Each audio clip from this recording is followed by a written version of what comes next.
The rhythmic clatter of steel against steel was once a comforting sound to engineer Jake Richardson.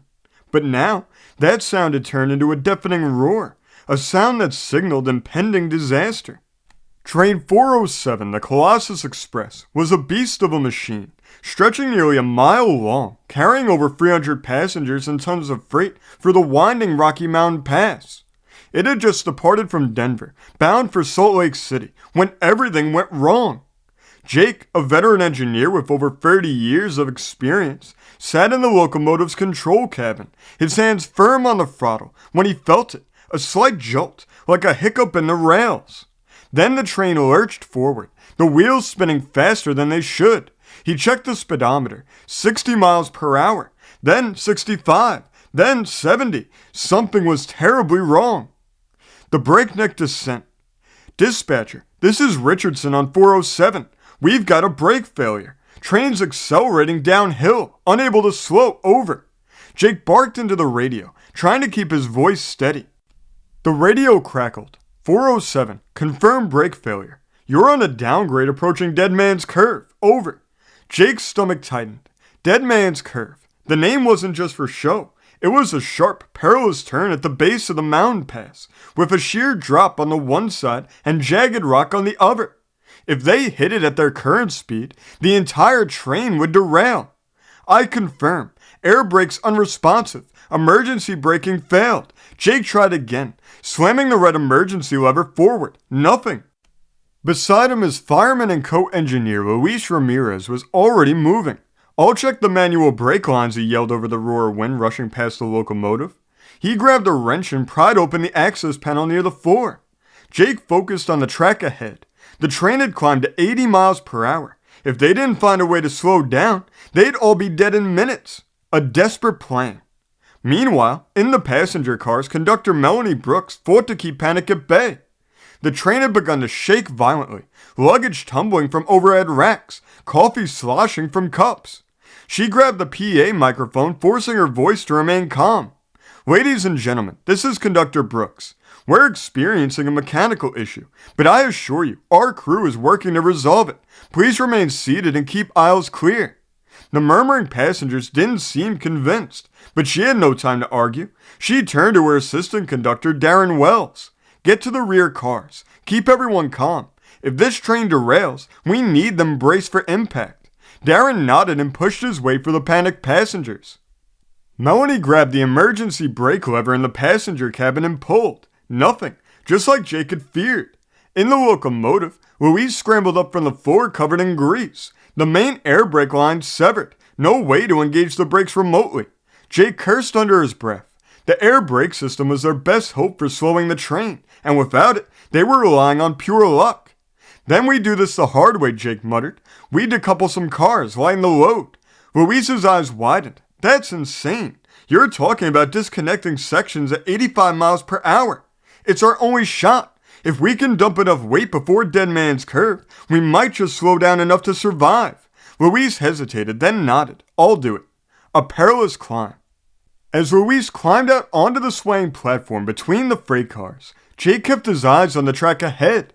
He could see the long stretch of downhill grade leading straight toward the deadly curve. The train was still gaining speed, 90 miles per hour. Luis, gripping the railing, reached the first coupling and set to work with his wrench, his hands trembling. The wind tore at him as he fought to disconnect the cargo-laden cars. Inside the passenger cabins, Melanie and Darren braced passengers as best they could. A mother clutched her crying baby. An elderly man whispered a prayer. A group of teenagers held hands, their faces pale. Then, clang! The first set of freight cars broke away, their lights flickering as they separated from the main train. Jake felt the difference immediately, but the train was still too fast. Luis hurried to the next coupling. The race against time. The speedometer flickered, 85 miles per hour, still too fast. Jake grabbed the radio. Dispatcher, we've shed some weight, but we're still over limit. We need another way to slow down. The dispatcher's voice crackled. A work train is on the siding ahead. If you can latch onto it, their brakes might be enough to slow you down. Jake clenched his jaw. A moving train-to-train coupling was a last-ditch, nearly impossible maneuver, but if they didn't try, they were doomed.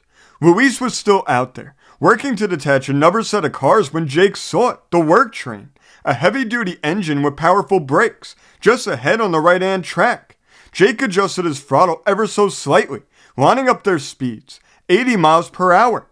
Luis, now near the last coupling, fought against time. With a final twist, another set of the cars broke loose, sending sparks flying as they rolled away. Jake saw the work train just ahead. This was it. Luis, get back inside. We're coupling to another train. Luis barely made it back into the cab before the impact came. Thunk. The Colossus Express latched onto the work train's coupler, metal screeching against metal. Jake felt the resistance immediately. The narrow escape. The work train's engineer slammed his brakes. The sudden force jolted everyone on board. Luggage flew, passengers screamed, and Jake's hands went white-knuckled on the controls. 75 miles per hour. 70 miles per hour. Jake could see the warning signs for Dead Man's Curve. 65 miles per hour. The train shuddered violently as brakes and friction did their work. Sparks flew from the wheels. The entire train groaned under the strain.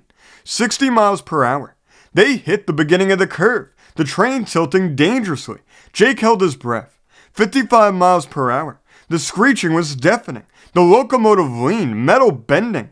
50 miles per hour. With a final gut-wrenching lurch, the Colossus Express made it through the curve, wheels barely clinging to the tracks. Silence fell. Aftermath. The train finally rolled to a stop a few miles beyond the curve. Smoke rising from the wheels. The scent of burning brakes thick in the air. Passengers sobbed in relief. Melanie and Darren moved through the cars checking for injuries. Jake slumped back in his seat, exhausted but alive. He turned to Luis, who was grinning despite himself. "We lived," Luis said, breathing hard.